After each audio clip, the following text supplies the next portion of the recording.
Have you seen these videos on your feeds lately?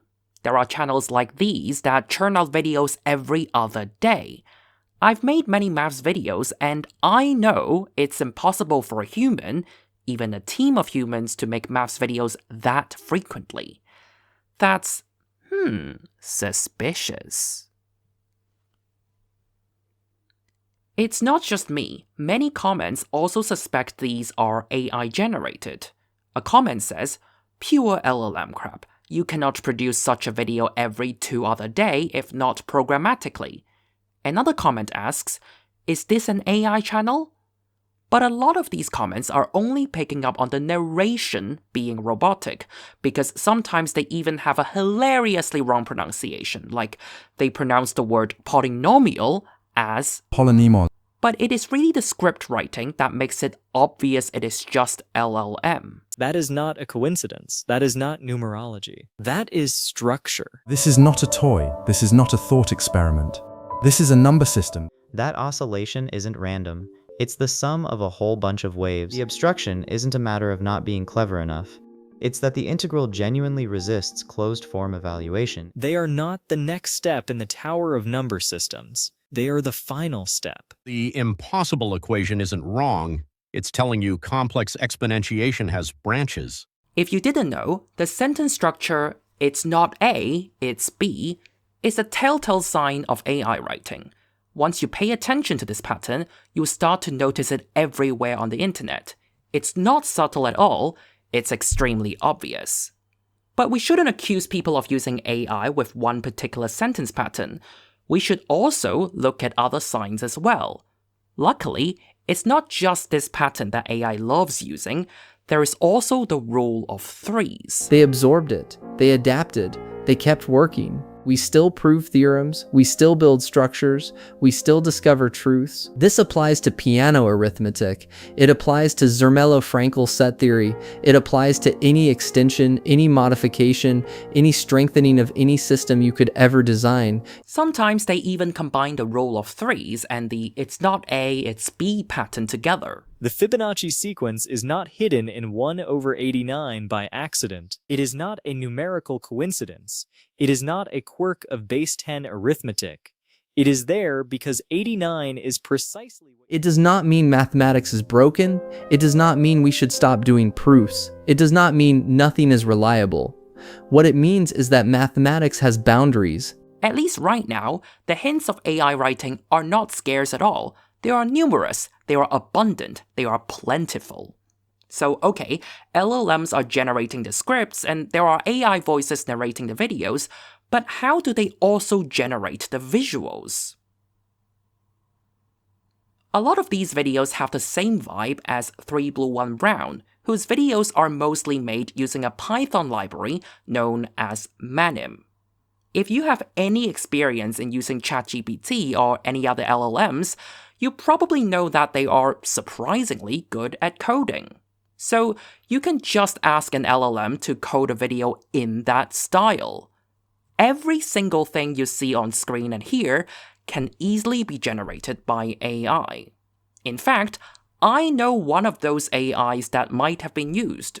A couple of months ago, I received an email that asked me to test an AI tool that, quote, instantly generates high-end 3 Blue 1 Brown quality math and physics animations from simple text prompts or script, completely bypassing the need to write complex Python code or use heavy editing software.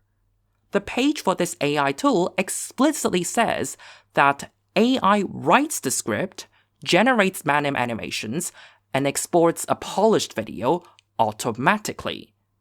There is also an attachment to this email, which is a short demo of what one single prompt can produce. Let's take a look. Now comes the merging phase. I start by taking 2 of those tiny sorted subarrays and compare their first elements. The smaller of the 2 gets placed into a new array, and I move the pointer forward in the subarray I just took from. I keep comparing the heads of the 2 lists, always pulling the smaller element into the result until one of the subarrays is empty. When that happens, I simply copy the remaining elements from the other subarray because they're already in order. I'm not gonna lie, it's not actually bad, and this may be the reason they flourish on YouTube. Most people don't realize that it is AI generated, and even if you do, you might still be okay with it. But these are perhaps the most egregious kind of AI involvement in the video process, from script writing to actually producing the video itself. Many creators are using AI to different extents, and the problem is how much AI use is acceptable as a creator, and by extension, what level of AI use will a viewer tolerate? Toby on Tibbies made a video about a feature on YouTube that I didn't notice before, the Inspiration tab, so I decided to take a look at it too. Basically, YouTube generates video ideas based on your videos, the comments, and what the audience watches. A lot of these ideas generated are regurgitating what I already talked about on YouTube, and some of them are quite confusing, like this one titled, The Jacobi Identity, visualizing why the commutator of vector fields must vanish. This is plain wrong. I don't want to explain the maths in this video, but essentially, the commutators of vector fields don't need to vanish, and the Jacobi identity is not even about that. There is also a button to develop idea, and if you click on it, you will see the hook, the outline, even the weird AI thumbnails that have nothing to do with the title. I actually tried clicking on the outline to understand what the AI is referring to, but there are just word salads that don't really mean a lot. I can't even follow this outline to make a video if I wanted to. Different people will, no doubt, have different opinions about this idea generation outsourced to AI. Some people will be okay with it, given that you still need to do the hard part of making the video itself. But I personally think that this step of idea generation needs to be done by a human. If you make a video on YouTube, I assume it's because you care about this topic a lot, not because some AI tells you to make it. In the case of maths content, that might come from the lectures you attend or friends telling you a topic that they care about. In fact, a random conversation with my friend inspired a video series on things you didn't know about Newtonian gravity, and when I dug a little deeper, it became the series on differential forms. A lot of my other videos are inspired by lectures I took. Almost every video I made has a story behind them, and I could tell you all of them if time allows. It's not just idea generation. YouTube is also pushing this video generation model called VO, where you input a prompt and generate a YouTube short out of it. YouTube even boasted that more than 1 million channels used VO back in December 2025, so the figure might be even higher now. It feels like creators have to use AI to not fall behind the trend. The fact that YouTube is pushing these LLM features might make creators have a second thought, even if they otherwise don't like using AI. Creators might start to think that perhaps it's okay to outsource some parts of the monotonous editing to generative AI. Perhaps it's even okay to generate images if that's not the core part of that content. They might start drawing the line lower and lower to try to race to the bottom for efficiency and ultimately more views. On one hand, YouTube is pushing the use of AI, but on the other hand, YouTube removed 4.7 billion views worth of AI slop on their platform, and they are trying to reduce the spread of low-quality repetitive content. So YouTube apparently draws the line somewhere too. Creators are now required to declare that they have used synthetic footage, but it's an honest system. You just have to click no. Even if you clicked yes, YouTube only adds the disclosure at the bottom of the video description. But ask yourself, do you actually read the description? If you look more carefully at the criteria of requiring disclosure, they don't cover the channels we talked about in the beginning. These AI-written, AI-produced videos don't really make a real person appear to say or do something they didn't say or do. They don't alter footage of a real event or place, and they don't generate a realistic-looking scene that didn't actually occur, so they don't technically require an AI disclosure according to YouTube. Now, I won't pretend I've never used AI while making a video because I've used ChatGPT in a very minor way. I asked about a very specific command, setColor, in GeorgeBra, the software I make my videos. ChatGPT actually solved this problem very well. GeorgeBra accepts both American and non-American spellings of color in isolation, but only the American spelling works if you use it with some other commands. I was using it with the execute command, so I had to use the American spelling. I personally think this use of AI is acceptable, but for any other parts of my video creation process, I would really hate to use AI because I personally hold the full creation process very dear to my heart.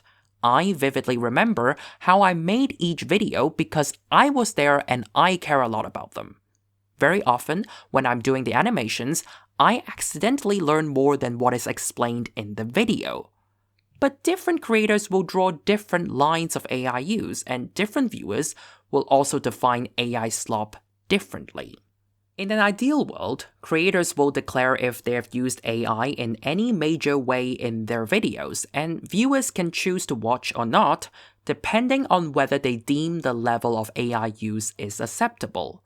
In fact, a lot of reputable academic journals require clear disclosure of AI use. Barring how difficult it is to implement this on YouTube, I don't think we should give YouTube any more moderation tools given how bad they have traditionally been. I don't know what we can do here, and perhaps YouTube's right, we have to rely on an honest system somehow. There's a part of me that's always playing the devil's advocate while I'm making this video. You're just overreacting! You're just jealous that these channels crank out videos more frequently than you. If these AIs mass-produce videos, it means that we have more mass videos on YouTube. Is it not a good thing? Also, it's not just AI that can make mistakes. Humans can too. I'm sure you guys can come up with good rebuttals to these, but I think it all boils down to whether we still value humanity. In the genre of maths animations, it might not seem to matter that much at first glance. In fact, some comments even defended the use of AI, citing that it doesn't matter as long as it's correct and coherent. It's not like art. I don't understand this sentiment. Unironically, I think a lot of maths videos fall under a broad definition of art. Sure, they need to be factually correct, but it doesn't downplay the many creative elements involved, including what visuals to put in, how to communicate the argument, and how to keep the audience engaged. In my experience, usually more time is spent on these kinds of non-math stuff than the actual maths content. Perhaps I'm too old-fashioned when it comes to YouTube, but YouTube is supposed to be full of people who are passionate about something and want to share it with the internet. Even in math circles, it's easy to see passion coming from how people explain their topics with their facial expressions. Even without a camera and just using a voiceover and animations, the fact that creators find topics and approaches that are difficult to find elsewhere on the internet is where the passion lies. A lot of mass communication comes from seeing how passionate someone is when they are explaining the topic. I'm sure you have this experience in school where a passionate teacher makes you want to study that subject, and having a teacher who is very clearly not interested in their job quickly makes you lose interest in it. The more proportion of the video production we outsource to AI, the less passion we will be able to see in the final result. The problem with these AI videos is not just the factual mistakes an LLM might make, but rather that when these videos eventually take over the internet, maths is seen as even more soulless than it already does in the general public, and that defeats the purpose of maths communication. As much as people like to think maths videos are just about cold, hard truths, the humanity aspects of maths communication, such as your passion and the stories behind the topics, are still what a lot of people gravitate towards. I'm not saying that we should go all the way to parasocialism, where we have to act like a friend of the audience in order to gain that human connection, but some sort of authenticity is still what people value, at least now.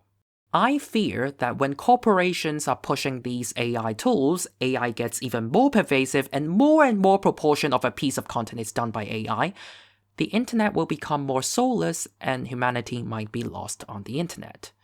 Perhaps it's for the better when everyone is offline and we finally touch grass, but there is a darker alternative timeline where we become used to these types of content, where video creation as an art form is reduced to machines. That's what I fear. But what I can do now is to not give in. Use AI only in very limited situations like the GeoGebra fiasco I alluded to previously. If that means my channels will die, then so be it. Many thanks to the patrons who are supporting my content over the years, and I actually have never promoted that I have merch on this channel, but I'm wearing it here. Hopefully the next video will not be a rant, but I can't guarantee. Bye!